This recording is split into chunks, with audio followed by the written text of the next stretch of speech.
Assalamualaikum warahmatullahi wabarakatuh. Apa kabarnya anak-anak Al-Muhaimin pada pagi hari ini? Mudah-mudahan kalian selalu sehat dan tetap semangat ya. Oke, hari ini kita akan mempelajari tema C. Ya, ini adalah awal pembelajaran tema C setelah kemarin kita 1 minggu menjalankan PTS ya sayang ya. Semoga hasil PTS kalian bagus-bagus dan memuaskan. Oke, sekarang kalian bisa buka buku tema kalian yaitu tema C, benda di sekitarku. Subtema pertama, aneka benda di sekitarku, pembelajaran ke-1 dan ke-2. Materinya adalah yang pertama menuliskan ciri-ciri benda dan proses pembuatan benda dari kayu. Kedua, pengukuran panjang benda. Ketiga, gerakan melempar.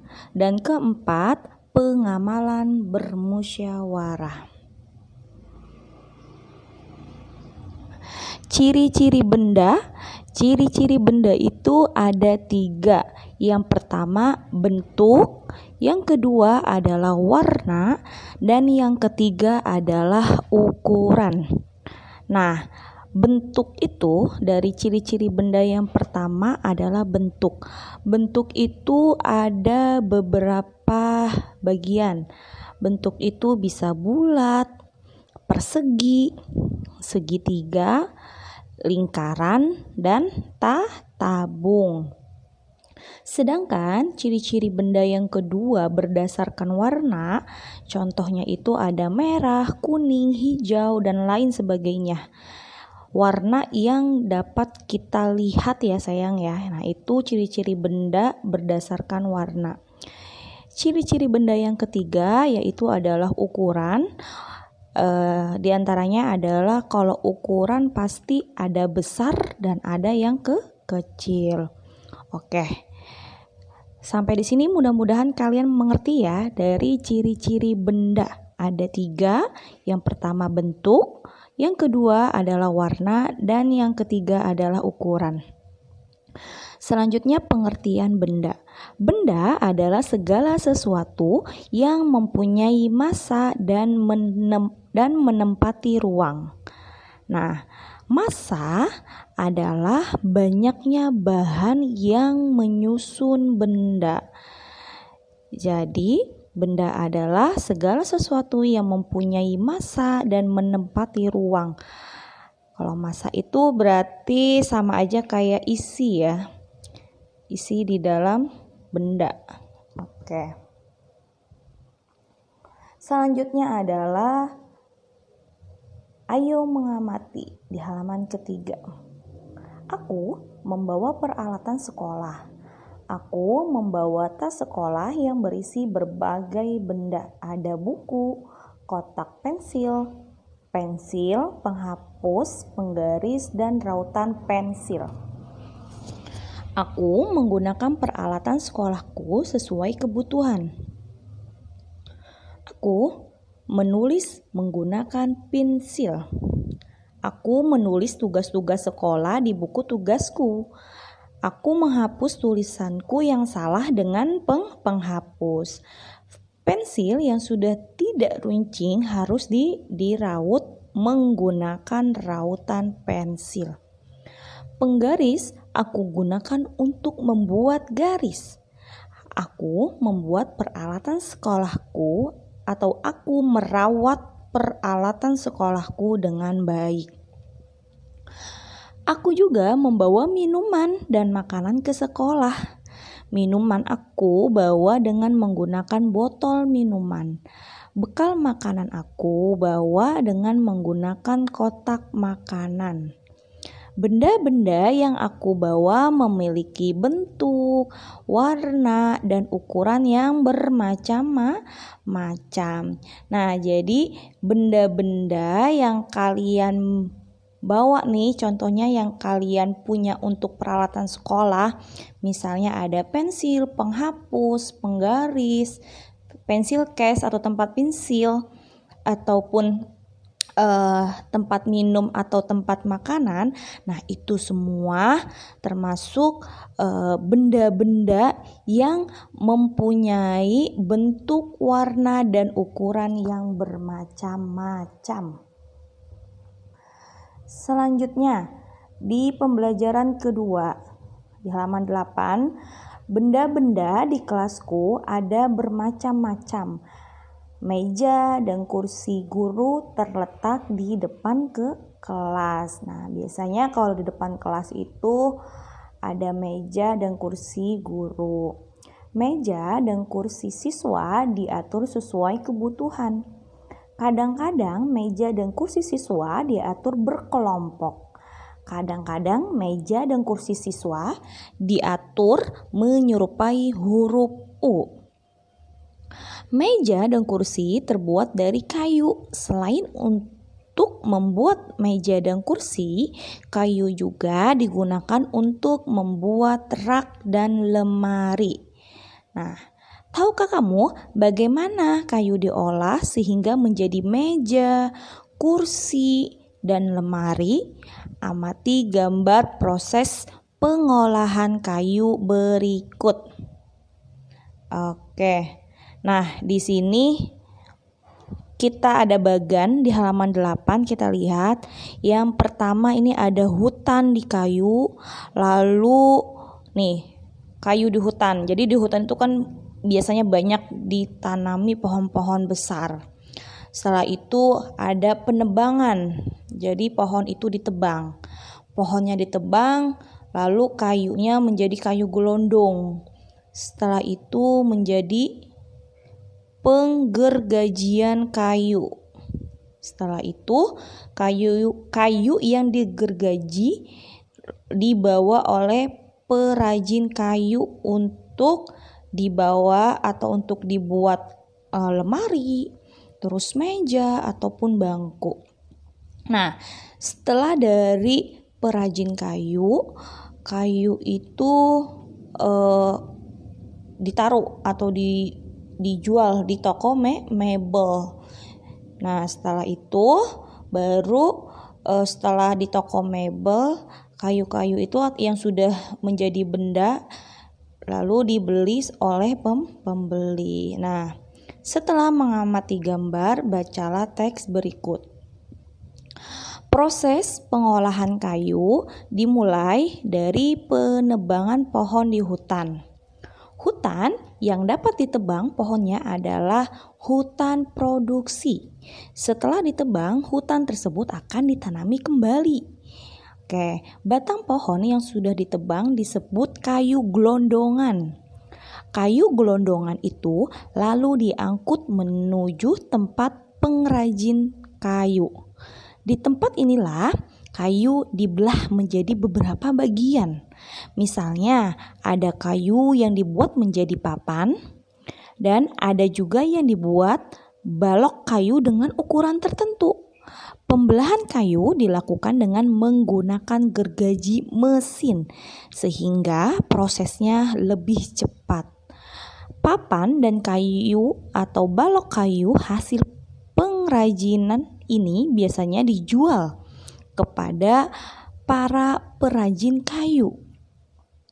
Mereka kemudian memanfaatkan sebagai bahan pembuatan furniture.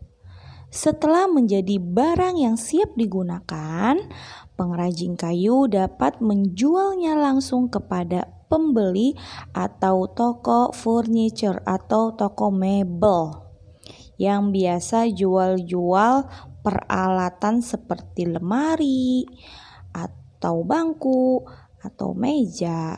Oke. Selanjutnya, ayo mengukur di halaman 5. Salah satu benda yang ada di dalam tas Nina adalah penggaris. Penggaris Nina berbentuk persegi panjang. Penggaris tersebut digunakan Nina untuk mengukur panjang benda. Pernahkah kamu mengukur panjang benda seperti Nina? Pengukuran panjang sering dilakukan dalam kegiatan sehari-hari, misalnya mengukur tinggi badan, panjang pita, atau panjang kain. Nah, alat ukur panjang yang digunakan dalam pengukuran bermacam-macam. Alat ukur panjang yang digunakan disesuaikan dengan benda yang diukur. Berikut berbagai jenis alat ukur panjang. Nah, di gambar pertama nih, alat ukur panjang yaitu adalah penggaris. Biasanya ini buat barang ya, barang-barang seperti misalnya kalian bisa mengukur buku kalian atau pensil kalian itu dengan penggaris. Lalu ada meteran pita. Biasanya kalau di gambar kedua, meteran pita itu bisa buat mengukur bahan atau kain atau badan kamu juga bisa. Oke. Yang ketiga adalah meteran roll kecil. Nah, meteran roll kecil ini biasanya digunakan buat mengukur rumah atau peralatan yang ada di dalam rumah. Seperti pintu, biasanya diukur dengan meteran roll kecil. Nah, yang terakhir adalah meteran roll besar. Oke, perhatikan alat ukur panjang pada gambar di atas. Satuan apakah yang digunakan pada alat ukur tersebut? Benda apakah yang biasanya diukur menggunakan alat ukur di atas? Diskusikan dengan temanmu. Sekarang, ayo mencoba mengukur panjang benda dengan penggaris.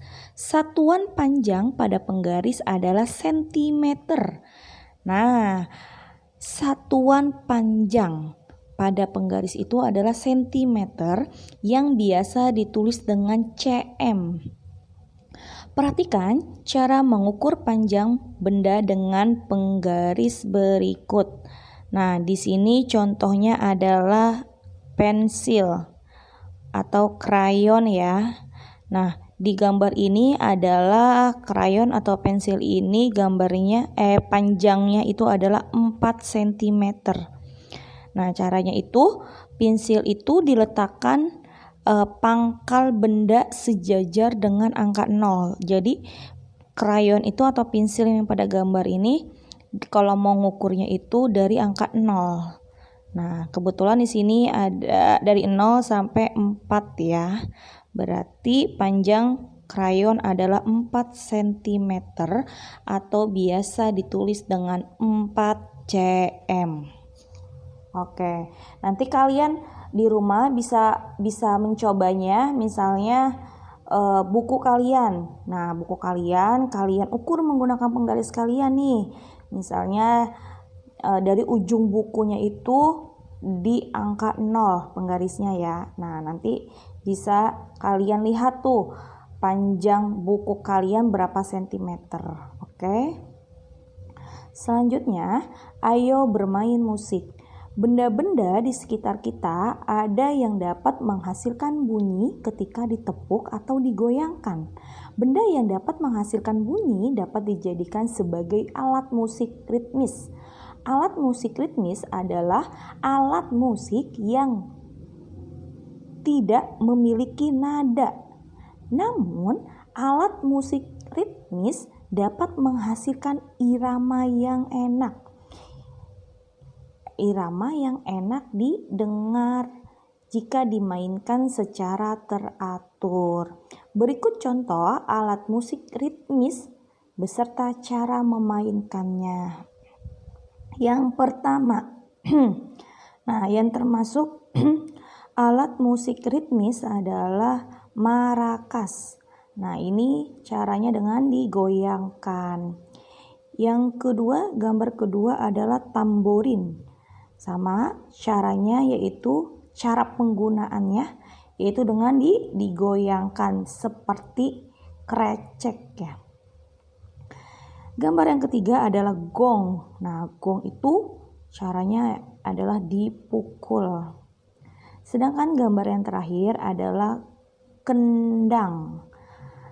Kendang cara menggunakannya yaitu dengan ditepuk. Nah, alat musik ritmis dapat digunakan untuk membuat pola irama sederhana. Perhatikan contoh pada pola irama berikut. Pola yang pertama, kuat, lemah, kuat, lemah, kuat, lemah. Oke, ini adalah alat musik ritmis ya, sebagai contoh pola iramanya nih, pola irama sederhana. Nah, pola yang kedua adalah nih, kalau yang pola kedua yaitu kuat, sedang, lemah. Kuat, sedang, lemah. Terakhir kuat, sedang, lemah. Nah, di pola yang ketiga adalah kuat, lemah, lemah. Kuat, lemah, lemah. Kuat, lemah, lemah. Berarti kuat di sini ini berarti bunyinya terasa kencang ya, tinggi. Sedangkan kalau lemah itu bunyinya kayak rendah gitu terdengarnya. Ayo mainkan pola irama di atas bersama-sama dengan temanmu. Kamu dapat menggunakan salah satu alat musik ritmis yang kamu miliki. Bunyikan alat musik ritmismu dengan ketukan kuat, sedang, atau lemah sesuai pola. Jika kamu tidak memiliki alat musik ritmis, kamu dapat menggunakan tepuk tangan, hentakan kaki, atau jentikan jari. Nah, di sini kalau misalnya kalian untuk mengetahui pola irama sederhana, jika kalian tidak mempunyai alat seperti di halaman ke-6 yang seperti marakas, tamborin, gong, atau kendang, kalian bisa menggunakan tepukan tangan, hentakan kaki, atau jentikan jari. Nah, itu nanti kalian bisa mencobanya di rumah. Misalnya tepukan tangan lemah, ya kan? Berarti agak lemah itu berarti nggak kuat ya, tidak terdengar bunyinya. Nah, kalau yang kuat berarti tepukan tangannya itu terdengar suaranya. Selanjutnya di halaman 10, kayu memiliki sifat yang kuat. Kayu dapat dibentuk menjadi berbagai benda. Ada banyak benda di sekitar kita yang terbuat dari kayu. Selain perabot rumah tangga, kayu juga digunakan untuk membuat peralatan olahraga. Misalnya tongkat pemukul kasti. Pernahkah kamu bermain kasti? Dalam permainan kasti ada gerakan melempar dan menangkap bola. Ada beberapa cara melempar dan menangkap bola dalam permainan kasti. Oke, jadi permainan kasti ini adalah salah satu olahraga yang gerakannya itu melempar dan menangkap bola ya. Nah, di sini di buku kalian di halaman 10, A, cara melempar bola. Nih, cara melempar bola itu yang pertama ada yang mendatar. Terus ada yang melempar bolanya melambung, tuh ada caranya. Dan yang ketiga ada melempar bola ke bawah. Nah, ini cara melempar bola. Yang B ada menangkap bola. Menangkap bola bawah tuh contohnya yang di gambar yang A. Lalu di gambar yang B menangkap bola mendatar. Bisa dilihat gerakan tangannya mendatar sejajar ya sama bola ya. Dan yang terakhir adalah menangkap bola melambung. Oke. Nah, ayo lakukan permainan lempar tangkap bola dengan temanmu. Lakukan secara berpasangan. Oke, lemparlah dengan hati-hati supaya tidak melukai temanmu. Ingatlah untuk melakukan pemanasan sebelum melakukan permainan. Oke, berarti melempar dan menangkap bola dalam permainan kasti nanti bisa kalian praktekkan di rumah ya. Kalau misalnya kalian lagi sore-sore nih biasanya atau pagi-pagi bisa kalian tuh ya praktek melempar bola bersama adik atau bersama teman. Atau boleh dengan kakak ya. Oke, selanjutnya di halaman 11, ayo membaca. Tony dan teman-teman ingin bermain kasti. Tony mengajak bermain kasti di lapangan, sementara itu Made ingin bermain kasti di halaman belakang rumah. Mereka pun bermusyawarah untuk menentukan tempat bermain kasti. Apa itu musyawarah? Musyawarah adalah kegiatan berkumpul untuk memecahkan suatu masalah dan menyatukan pendapat. Dalam musyawarah terdapat nilai kebersamaan, keadilan, dan persatuan. Dalam bermusyawarah, keputusan diambil untuk kepentingan bersama. Nah, ayo bercerita. Pernahkah kamu bermusyawarah dengan temanmu? Ceritakan pengalamanmu bermusyawarah dengan menjawab pertanyaan berikut. Tuliskan di bukumu. Setelah itu, ceritakan di depan kelas. Nah, di halaman ke-11. Yang pertama, siapa saja teman yang bermusyawarah denganmu? Nah, ini kalau misalnya di sekolah kalian sedang bermusyawarah dengan teman-teman, biasanya bermusyawarah itu lebih dari satu orang, ya kan? Kayak misalnya belajar berkelompok nih. Belajar berkelompok itu kan misalnya ada 5 atau 4 orang. Pastinya kalian harus bermusyawarah untuk mencapai kesepakatan biasanya ya. Terakhir adalah tugas kalian di halaman 7. Oke. Kalian kerjakan. Nanti kalian bisa foto tugas kalian dan kirim ke ustazah ya. Oke sayang. Sekian dari ustazah. Mudah-mudahan kalian bisa memahami ya apa yang telah ustazah jelaskan pada pembelajaran kita pada pagi hari ini. Oke, tetap semangat, tetap jaga kesehatan. Jangan lupa BLP-nya kalian isi sholat duha dan sholat 5 waktunya sayang. Assalamualaikum warahmatullahi wabarakatuh.